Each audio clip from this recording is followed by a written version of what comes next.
پیارے دوستو، آج ہم جانیں گے کہ صلاح الدین ایوبی کون تھے اور انہوں نے مسجد اقصی کو کیسے آزاد کروایا۔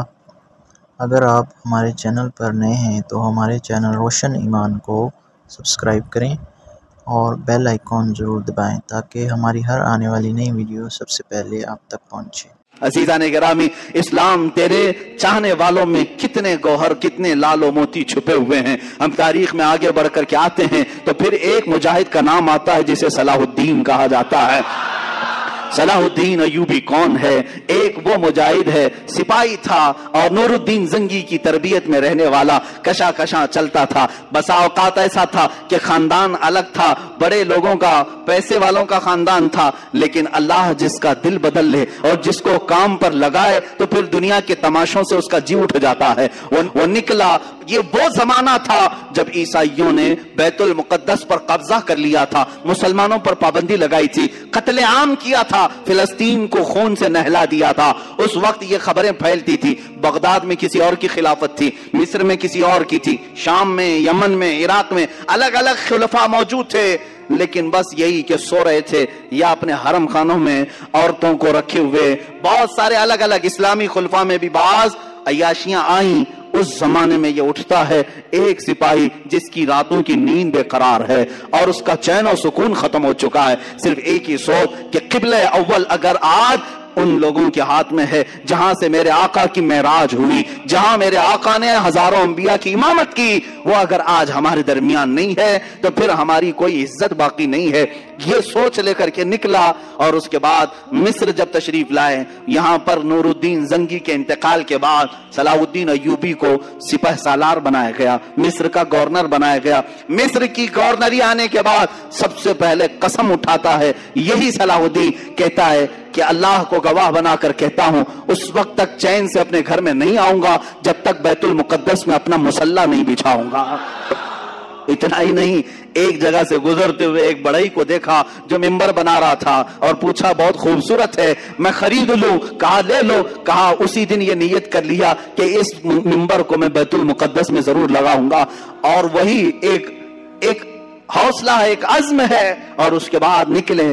کتنی جنگیں ہوئی، کتنے مقابلے ہوئے، اللہ اکبر، کتنی راتیں یہ جنگلوں میں کاٹتے رہے، کتنے ان کے ساتھ ہیلے بہانے کیے گئے، اپنوں نے غداریاں کی، منافقین نے دھوکہ دیا، تقریباً زندگی پر 12 مرتبہ خونی حملے کیے گئے، سر پر وار کیے گئے، کندھے پر وار کیا گیا، لیکن جسے اللہ رکھے اسے کون چکھے، اللہ جس کی حفاظت فرمائے۔ صلاح الدین ایوبی سے جو کام لینا تھا وہ کام لے کر رہا، رب تعالیٰ کی یہ منشا ہے۔ اس کے بعد ایک وقت وہ بھی آیا کہ صلاح الدین ایوبی کی تاریخ میں حیرت کی بات میں اگر آپ کو بتا دوں، ایک وقت ایسا بھی آیا کہ صلاح الدین کے پاس 12,000 کا لشکر تھا، سب سے بڑا لشکر ہے، 12,000 کا لشکر تھا۔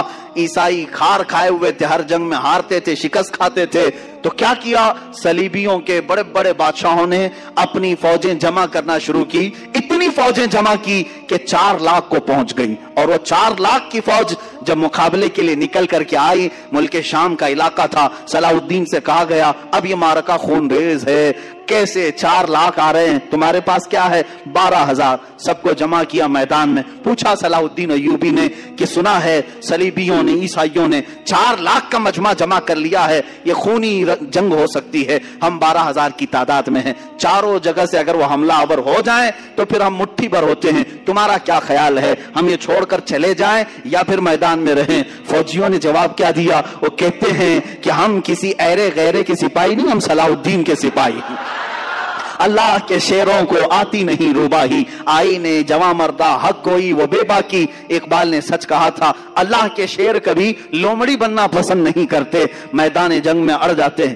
اس کے بعد ہوا یہی، تاریخ نے دیکھا صلاح الدین ایوبی کی 12,000 کا یہ لشکر میدان میں اترا، 4 لاکھ کی فوج کو انہوں نے 3 دن کے اندر اپنی سیاسی بصیرت سے ایسے ٹکڑوں میں تبدیل کیا کہ تقریباً 8 ٹکڑوں میں الگ الگ انہیں بانٹ دیا، الگ الگ طریقے سے، اور مقابلے کے بعد تاریخ نے آج، یہ میری اپنی لکھی ہوئی بات نہیں کہہ رہا ہوں، عیسائیوں کے جو بڑے مورخ ہیں، تاریخ داں ہیں، انگلینڈ کے جو بڑے تاریخ داں ہیں، انہوں نے لکھا ہے کہ 4 لاکھ کی ہماری فوج کو صلاح الدین نے دھول چٹا دیا، سب شکست کھا کر کے چل پڑے۔ अजीजा ने गिरामी, उसी सलाहुद्दीन ने फिर बढ़ते बढ़ते बैतुल मुकद्दस का दरवाजा भी खटखटाया और अल्लाह ताला ने फतह याबी अता फरमाई। जिस दिन बैतुल मुकद्दस फतह हुआ, ज़ोहर की अजान खुद सलाहुद्दीन अय्यूबी ने दी है और नमाज भी पढ़ाई है। उसके बाद एक बेहतरीन खुतबा भी दिया उसी मिंबर पर खड़े होकर के।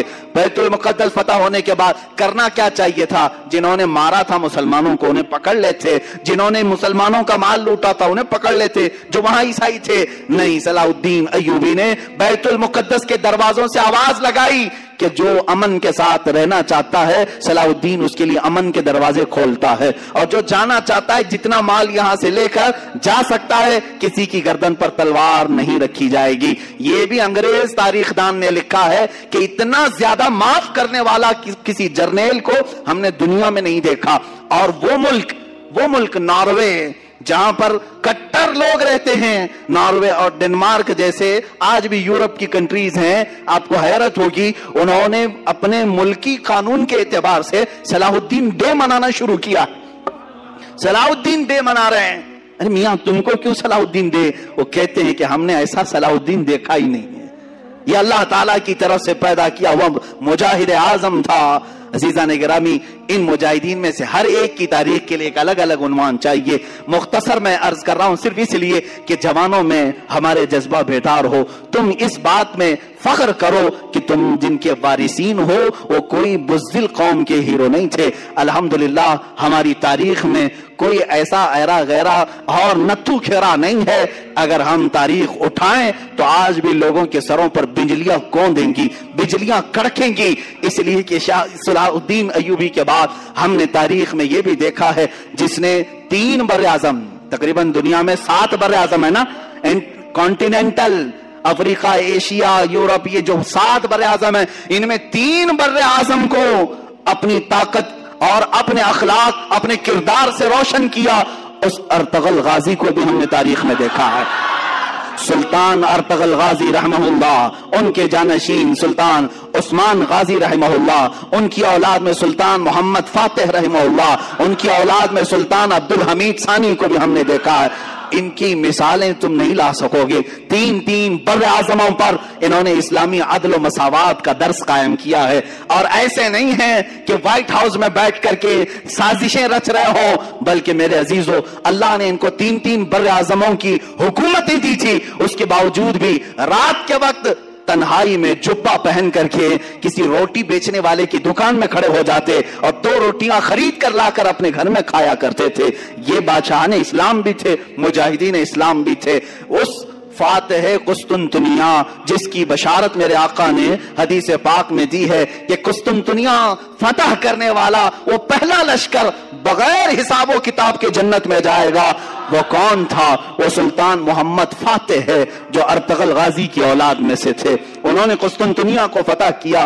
कुस्तुनतुनिया इसी इस्तांबुल को कहते हैं जहां तारीखी इनकी बहुत सारी चीजें मौजूद थी, कई 100 सालों से मौजूद थी। वहां से इन्होंने फतह किया। अभी अभी आपने सुना होगा, 1 साल पहले मस्जिद आया सूफिया का एक बड़ा मसला चला था। बहुत लोगों के पेट में दर्द हो रहा था कि रजब तैयब उर्दगान ने उसको मस्जिद में तब्दील कर दिया, वो म्यूजियम थी। ये तारीख छुपा रहे हैं, कोई म्यूजियम नहीं थी। ये सुल्तान मोहम्मद फातिह की फतह की हुई मस्जिद थी, उन्होंने खरीदा था। चर्च थी, सीधे साफ क्यों नहीं बोलते? म्यूजियम थी। म्यूजियम नहीं है, चर्च थी। और जब फतह याबी सुल्तान मोहम्मद फातिह को हुई, सारे लोगों ने दस्त बस्ता खड़े होकर के वो सब सुपुर्द किया था, चाबियां दी थी, उसकी तहरीर मौजूद है, दस्तावेजात मौजूद है। ये तो जालिम खबीस अय्याश मुस्तफा कमाल बादशाह जो यहूदियों की औलाद में से था, ये सल्तनत उस्मानिया के खत्म होने के बाद जो यहूदियों की तरफ से नाफिज किया हुआ कमाल बादशाह था, इसने इस मस्जिद को म्यूजियम में तब्दील कर दिया था सन 1935 से लेकर अब तक। हाँ, यह और बात है कि चाहे तुम अपने ताकत और नशे में किसी मस्जिद को बदल भी दो, इंशाअल्लाह रब ताला वक्त आएगा फिर किसी नायब सलाहुद्दीन को जरूर पैदा करेगा। हाँ, अगर आज तुर्की में कोई जवान शेर पैदा है, उसने अगर मस्जिद में तब्दील किया है तो अल्लाह ताला की तरफ से दिया हुआ उसको इनाम है, और हम भी इंतजार करेंगे इंशाअल्लाह। जिन मस्जिदों को तुमने आज हड़प दिया है और यहाँ गैर कानूनी तरीके से इमारतें बना करके अपने भगवा झंडे लहराने की कोशिशें करते हो, 100 साल गुजर जाएं, 2 200 साल गुजर जाएं, हम नाउम्मीद नहीं हैं। एक दिन वो आएगा जब वहां की दीवारों से भी सदाए अल्लाहु अकबर गूंजेगी, अल्लाहु अकबर की सदा जरूर गूंजेगी। इसलिए कि हम किसी की हड़पी हुई चीज को मस्जिद नहीं बनाते, किसी की जोर जबरदस्ती ली हुई चीज को मस्जिद नहीं बनाते, बल्कि खुशी खुशी अगर कोई लाकर दे रहा है तब भी रसूल पाक ने कीमत दे करके मस्जिद नबवी बनाई है। यह तारीख इस्लाम है। बहरहाल मुजाहिदीन का किरदार था। बात हमारी रुख पलट न जाए, मुजाहिदीन अभी हमारी फहरिस्त में खत्म ही नहीं हुए। हमने सलाउद्दीन को याद किया है, हमने सुल्तान अर्तगल गाजी को, उस्मान गाजी को, अब्दुल हमीद सानी को याद किया, लेकिन मेरे अजीजों ये नाइंसाफी होगी अगर मैं हिंदुस्तान के उन मुजाहिदीन को याद ना करूं जिन्होंने परचमे इस्लाम लहराया है और अदल व मसावत कायम किया है। उसमें से एक जवान शेर शहाबुद्दीन गौरी भी है, दूसरा जवान शेर महमूद गजनवी भी है, तीसरा जवान शेर औरंगजेब आलमगीर भी है। ये तीनों जुमले जो मैंने कहा ये पेट में सीधे गड़ते हैं, आंखों में सीधे चुभते हैं, इसलिए कि ये नाम जल्दी कोई सुनना नहीं चाहता। इन जालिमों को पता नहीं है कि ये जुल्म के साथ आए हुए लोग नहीं थे। तुम तारीख तो जरा उठा के पढ़ो, कहां से अब नफरत के माहौल में जी रहे हो। हिंदुस्तान को आज चंद पाखंडियों के हवाले क्यों कर दिया जो जहर खोल रहे हैं। हिंदू मुस्लिम फकत कट्टरता की बातें कर करके लोगों में नफरतें फैला रहे हैं, जिसकी वजह से बहुत सारे लोग अब ये माहौल को अपनाने लग गए हैं। मैं कहता हूं अक्लमंद आदमी वो है जिसे चाहिए कि वो खुद इस्लाम को पढ़े, मुजाहिदीन इस्लाम को पढ़े, हिंदुओं को भी पढ़े, उनकी मुकद्दस किताबों को भी पढ़े, फिर फैसला करे। यानी कोई नफरत और तशद्दुद की बात नहीं है। ये आज जिस तरह से बेवकूफ बना रहे हैं, यहां हिंदू खतरे में है, हिंदू खतरे में, किन लोगों से खतरे में है, किन लोगों से खतरे में? 14% लोगों से खतरे में है, 14%, 15% लोगों से खतरे में है। अरे 20 लाख 25 लाख की आबादी हमारी बताई जाती है। 140 करोड़ की आबादी में, 140 करोड़ की आबादी में 20 लाख 25 लाख लोग, बाकी 100 करोड़ लोगों के लिए खतरा है। ये बनाया हुआ खतरा है और कुछ भी नहीं है, बनाया हुआ खतरा है। क्योंकि तुम्हें मालूम नहीं है जिसको तुमने ऊपर बिठाया है वो कपड़े के सांप बहुत दिखाता है, हाँ प्लास्टिक के सांप दिखाता है जिससे लोग डरते हैं। पकड़ लो तुम, पता नहीं चलेगा, कोई सांप काटने वाला नहीं। ये जितनी अपने मुंह से फेंकता है वो सब कपड़े के सांप है। या फिर ये लोग आज जो डरा रहे हैं खतरा है खतरा है, मैं उन हिंदुओं से भी कहूंगा जो सेकुलर दिमाग रखते हैं, इनकी बातों में आकर खामखा बेवकूफ न बनो। मुसलमान यहां पर कितने 100 सालों से है, 700 साल तक जब यहां इस्लामी हुकूमत रही तब हिंदू खतरे में नहीं थे, तब मंदिरें सलामत रही। कुछ हुआ मंदिरों को? हजार साल पुरानी मंदिर आज भी हिंदुस्तान में है कि नहीं है? तारीख जाकर के पूछ लो इनसे ही, सब मंदिरें मौजूद हैं। जब खतरा नहीं हुआ 700 साल हुकूमत में रहने के बाद, अब चलो आजादी के बाद 70 साल और भी गुजर गए, उस वक्त भी खतरा नहीं था। ये 2014 से खतरा बहुत बढ़ गया। क्यों? बेवकूफ बना रहे हैं, इन लोगों से खतरा बढ़ गया। अरे वो भी किन लोगों से खतरा बढ़ा? जिनका तुमने माल भी खत्म किया, इनकी कोई माशी हालत सही नहीं है, इनकी एजुकेशन में कोई नुमाइंदगी नहीं है। ये हमारी जमात जिसका रोना हम खुद रो रहे हैं। यहां तो हमारे सही से आधार कार्ड नहीं बने हुए हैं, सही से लोगों के पास खाने पीने की चीजें नहीं है। इस कौम को लेकर उतनी बड़ी कौम को डरा रहे हैं लोग, और वो डर भी रहे हैं, खौफ खा भी रहे हैं। मैं ये साफ कहूंगा, उन लोगों को चाहिए कि बेवकूफ ना बने। ये डरा करके अपनी सियासत करना चाहते हैं, रोटी सेकना चाहते हैं। और अगर तुम डरते हो और खौफ खाते हो तो फिर ये तुम्हारी मर्जी, क्योंकि हम मुसलमान हैं। अल्हम्दुलिल्लाह हम मुसलमान थे, हैं और रहेंगे। औरंगजेब रहमतुल्लाह ताला अलैह, शहाबुद्दीन गौरी, महमूद गजनवी, ये उन मुजाहिदीन के नाम हैं जिन्होंने तकवा और परहेजगारी के साथ अदल को कायम किया, इस्लाम के निजाम को भी कायम किया। आखिर में चलते चलते हम उस मुजाहिद आजादी को भी सलाम पेश कर लें जो हमारे इलाके से आता है, शहीद टीपू सुल्तान रहमतुल्लाह ताला अलैह। इसलिए कि मुहर्रम में उनकी क्यों ना याद करें, क्योंकि ये मुहर्रम शहीदों का महीना है। हुसैन आजम को जिस तरह हम अपनी कब्र में जिंदा मानते हैं, इसी तरह मैसूर के उस शेर को अपनी कब्र में हम जिंदा मानते हैं।